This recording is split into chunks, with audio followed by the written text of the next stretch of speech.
What do you mean, you've changed? His voice was low, almost a growl, as he stood in the doorway, his duffel bag still slung over one shoulder. The weight of it felt like nothing compared to the weight of her words. She didn't look at him. Not at first. Her arms were crossed tightly over her chest, her gaze fixed on the window where the late afternoon sun spilled in, casting long shadows across the living room floor. When she finally turned to face him, her eyes were different, darker, colder. I mean exactly that, Alex. I'm not the same person you left behind. He dropped the bag with a thud, the sound echoing through the quiet house. You think I don't know that? I've been gone for months, Claire. Months of waiting to come home to you, and this is what I get. Some cryptic bullshit about how you've changed. Her lips pressed into a thin line, and for a moment, she looked like she might cry. But then she straightened her shoulders, her chin lifting defiantly. It's not cryptic. It's the truth. You've been gone, Alex. And while you were off playing hero, I was here. Alone. Dealing with everything. And I realized some things about myself. Like what? He demanded, stepping closer. The air between them crackled with tension, thick and heavy, like the moments before a storm breaks. What could possibly be so different that you can't even look me in the eye? She flinched at that, her gaze flickering away again. It's not that simple, she said softly. I need time. To figure things out. To figure us out. Time? He let out a bitter laugh, running a hand through his hair. Claire, I've been gone for months. How much more time do you need? Her silence was answer enough. The drive home had been a blur. Alex had been counting down the days, the hours, the minutes until he could finally hold her again. He'd imagined it 1,000 times. The way she'd run into his arms, the way she'd kiss him like she used to, the way they'd fall into bed together and make up for all the time they'd lost. But when he'd pulled into the driveway, something had felt off. The house was too quiet. The curtains were drawn, and the porch light was off, even though it was getting dark. He'd told her he was coming home today. He'd called her last night, his voice trembling with excitement, and she'd said she couldn't wait to see him. But now, standing in the doorway, he felt like a stranger. Claire, he said again, softer this time. Talk to me. Please. She sighed, finally meeting his eyes. I don't know where to start, she admitted. Everything feels so complicated now. Then start at the beginning, he urged, stepping closer. He reached out to touch her arm, but she pulled away, and the rejection stung more than he cared to admit.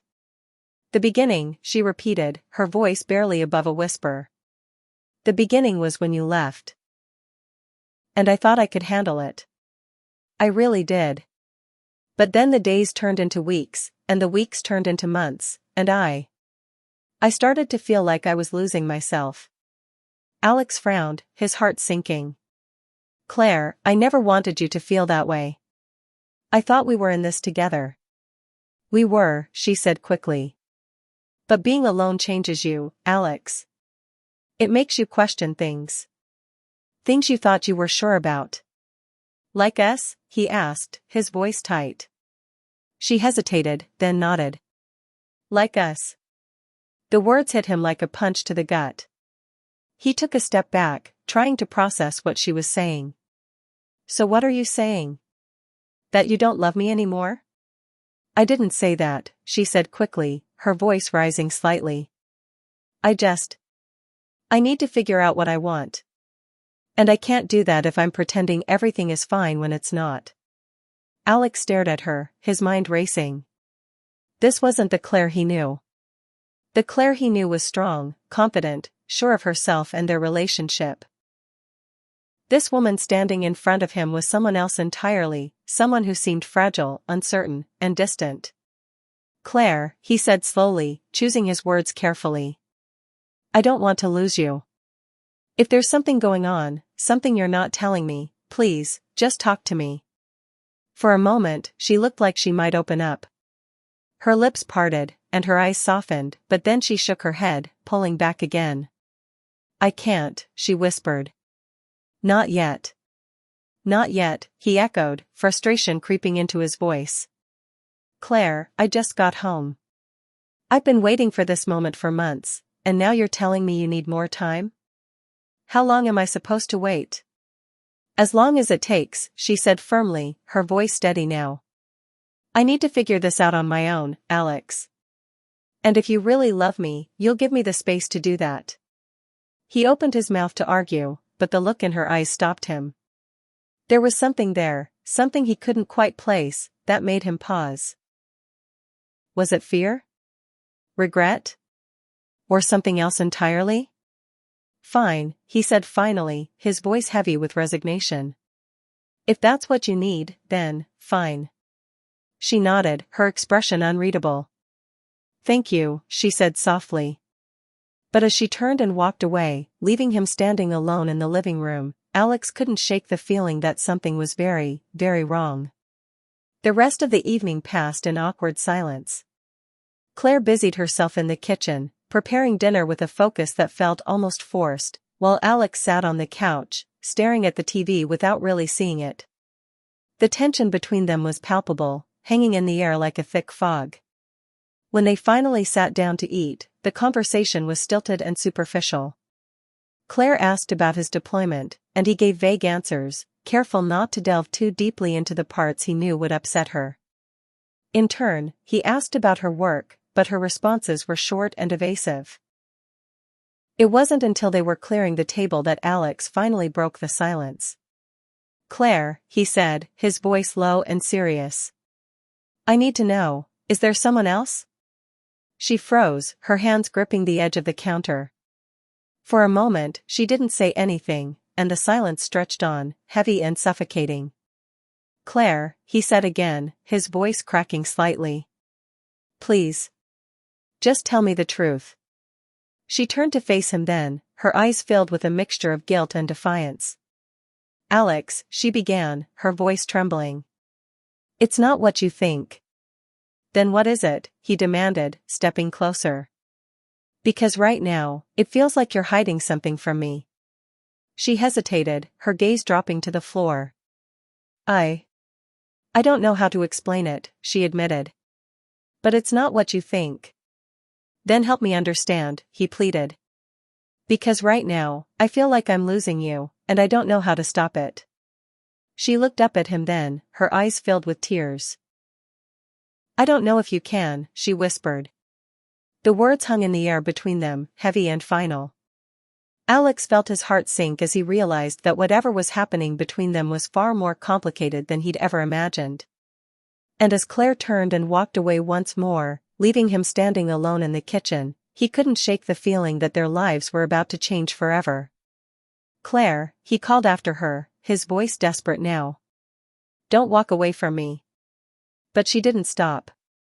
And as he watched her disappear down the hallway, Alex knew that nothing would ever be the same again. Alex stood frozen in the kitchen, the echo of Claire's footsteps fading down the hallway. His chest tightened, a mix of frustration and longing clawing at him. He couldn't let her walk away, not like this. Not after everything they'd been through. His body moved before his mind could catch up, his boots thudding against the hardwood floor as he followed her. Claire, he called again, his voice low but urgent. She didn't turn, didn't even pause. Her silhouette was framed by the soft glow of the hallway light, her hair cascading down her back like a curtain she was using to shield herself from him. He reached her just as she was about to step into their bedroom. His hand shot out, gripping her wrist with a firmness that made her gasp. She spun around, her eyes wide, a flicker of something unreadable in their depths. Alex, let go, she said, her voice steady but laced with tension. He didn't. Instead, he stepped closer, his body crowding hers until her back pressed against the wall. The air between them crackled with unspoken words, with the weight of months apart and the distance that had grown between them. I can't, he whispered, his voice rough with emotion. I can't lose you, Claire. I won't. Her breath hitched, her chest rising and falling rapidly as she stared up at him. Her lips parted slightly, and for a moment, he thought she might say something, anything, to bridge the gap between them. But she stayed silent, her gaze searching his face as if trying to decipher the storm raging inside him. His free hand came up to cup her cheek, his thumb brushing over her skin in a gesture so tender it made her eyes flutter closed. "I need to feel you," he murmured, his voice barely audible. "All of you. Right now." Her lashes lifted, and when their eyes met, he saw the conflict in hers, the pull between what she wanted and what she thought she needed. It mirrored his own turmoil, the battle between his desire to hold her close and the fear of pushing her further away. "Alex," her voice was a whisper, a plea, a warning all at once. He didn't wait for her to finish. His lips crashed onto hers in a kiss that was desperate, hungry, and raw with emotion.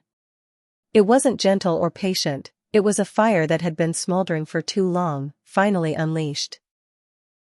His fingers tangled in her hair, pulling her closer as if he could erase the distance between them with sheer willpower. For a heartbeat, she stiffened, her hands pressing against his chest as if to push him away. But then, with a soft moan that sent a jolt of heat through him, she melted into the kiss. Her fingers curled into his shirt, clinging to him as if he were the only thing keeping her grounded. The world around them faded, leaving only the two of them and the electric current that surged between their bodies. His tongue brushed against hers, teasing, demanding, and she responded with a fervor that matched his own. It was as if they were trying to communicate everything they couldn't say through this one act, their fears, their desires, their love. When they finally broke apart, both of them were breathing heavily, their foreheads resting against each other. Alex's heart pounded in his chest, his body thrumming with a need he hadn't felt in months, no, years. But it wasn't just physical, it was deeper than that.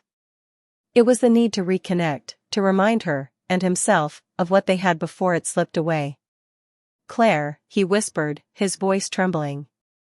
"Tell me this isn't over. Tell me we can fix this." She hesitated, her eyes searching his as if weighing her next words carefully.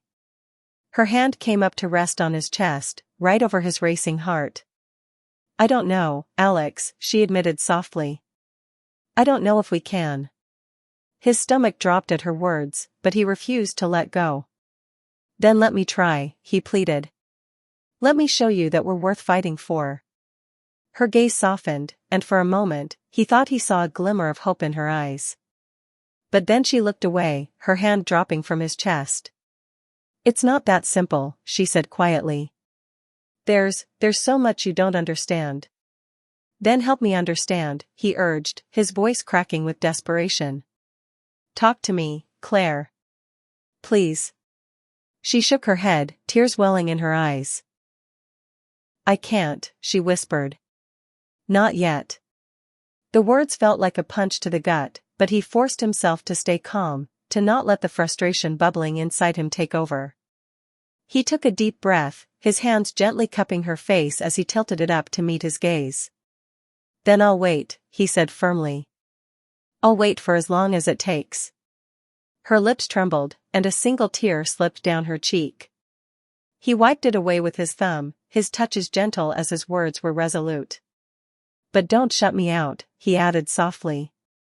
"Don't push me away when all I want is to be here for you." She didn't respond, but she didn't pull away either.